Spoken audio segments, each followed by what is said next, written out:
Welcome to Cool Dude Clem's Electronic Workshop with me, your host. Do not try to adjust your picture. There is nothing wrong with your browser. We control the horizontal. We control the vertical. You are about to go screw it. Well, hello once again, it's Cool Dude Clem here, and I'm sure to the left of you, is that on the left of the screen? No, it's on the right of the screen.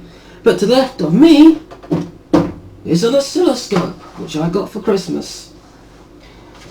I've also got this gamepad, which I can also do mouse and keyboard functions with it, and it even has a little fan on it to keep your hands cool. I don't know if you can hear that. If I put it on high. Right, that video's not about that, that's about this.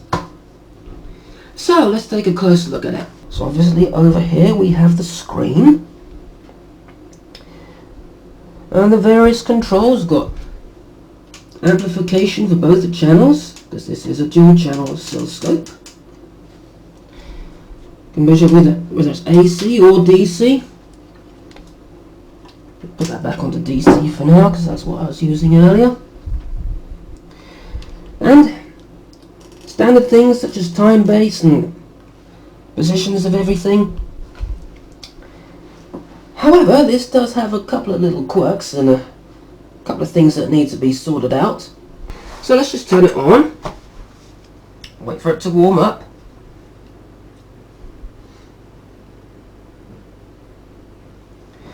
Okay, there we go. Let's just put that to the center of the screen. I'll first state that I'm really not well enough to do this video. Had a bad cold over Christmas and I'm only just recovering from it. Anyway, like I was saying, I also have illumination for the screen. I don't know how well that's showing up on the camera. Anyway, like I was saying, it does have a few little quirks and things that need to be sorted out. Now, let me just put this onto things so I get stationary dots so I can move it. Am I blocking the camera? Now, when the dot gets to the edge of the screen, doesn't matter whether it's the top of the screen or the bottom or the sides, although it's mostly on this side, you see it most. Let's just put it over there. That fire's adjusting the right knob. You can see it sort of grows into a line, although the dot itself is still visible. That might be overexposed on the camera. Let's just turn it down a little bit, you might be able to see it better. You can sort of see it about there. So there's a kind of a bit of a weird thing going on there. Also, if I move the beam to the top of the screen or the bottom, you might be able to see, you should be able to see some kind of weird spikes that appear. Not sure what could be causing that. It's probably bad caps in it somewhere. And also, let's just turn that time intensity down a little bit. You might be able to see it better on the camera. You might be able to see that that beam has got a few little dots in it on this particular time base. It should be pretty much solid. Don't see that so much on the higher time bases. For instance, I've got that on 10 microseconds right now, and it looks perfectly fine. On the lower time bases, it's kind of going up and down a bit. Regardless of what I have the amplification set to.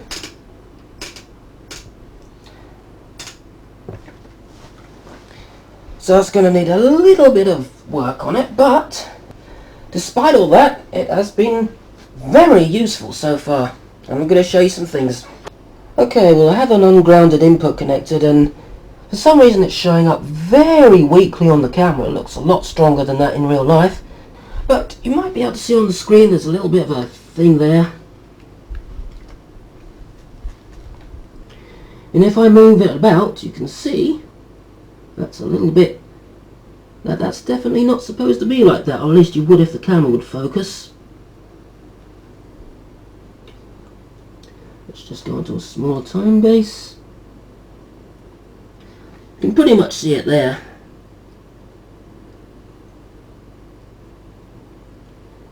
So there's something there's something I need to sort out. Also, I don't know if that little bit there at the end is normal.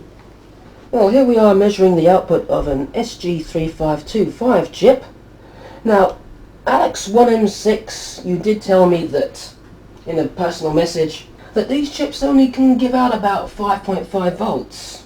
However, I have this on 2 volts per division, and as you can see, if we count up 0, 2, 4, 6, 8, 10, it's just a little bit below 12 volts. And 12 volts is what I'm actually powering this on. Now if we connect this up to the actual voltage rail, there we go, there's the 12 volt line right there. Okay, let's just connect that up.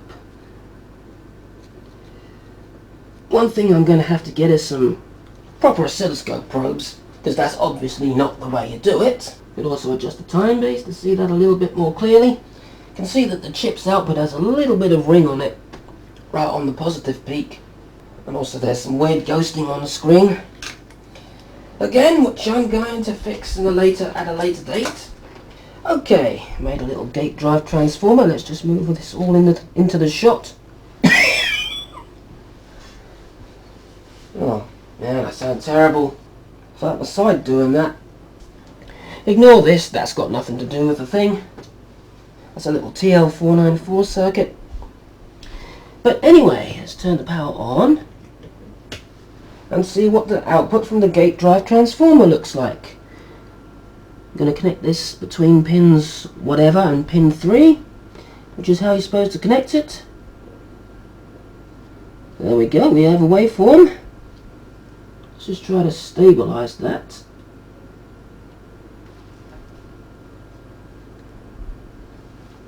There we go, I don't know how well you can see that on the camera. It's a little bit of unstable again. Ah, there we go. Couldn't get that wire on there very good. Now it's only connected through a 100 nanofarad capacitor, so that's not going to work the best. Let's just check how hot the chip got. It's quite hot. Let's put that on to low frequency. Am I blocking the camera? I probably am. But as you can see, we can just get that a little bit better. We're getting about 20 volts from that transformer. So I've got that on the 5 volt division. We've got 5, 10, 50, yeah, about almost 20 volts, plus and minus. Let's put this onto the lowest frequency and see what that looks like.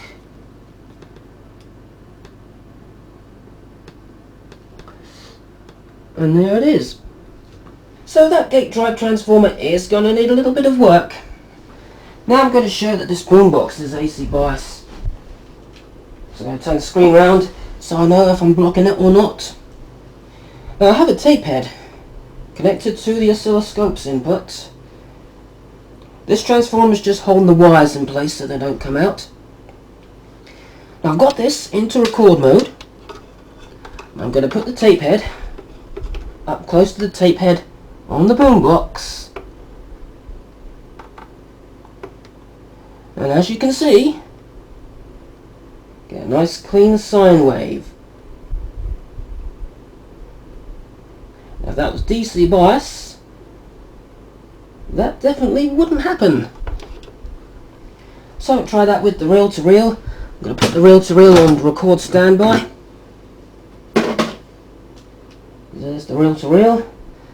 Going to hold the tape head up close to the erase head.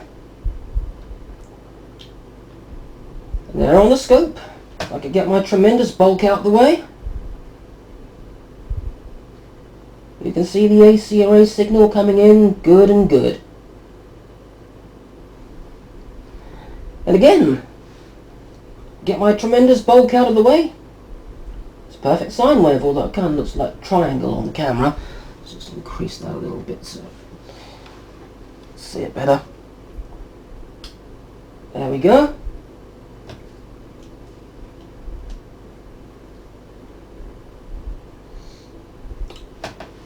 Anyway, that's just about it for this video. Despite the problems this has, I'm very happy to get it. And I'm sure when I open this up, I'll be able to fix whatever the problems are. I'm sure it's nothing more than bad caps in the power supply. Well, hopefully it's nothing more than that. A couple of things I did forget to mention is that this ground point here is a bit loose. Well, it's very loose actually. I don't really want to move that about in case any wires get unsoldered and short something out inside. Also, another thing is, sometimes when I adjust the controls on this, it behaves a little bit erratically. And sometimes I have to jiggle the control about until it comes back to working again, but that's obviously just contacts that need cleaning. Anyway, that's about it for this video, because can't really keep this up for much longer. So, till next time, goodbye.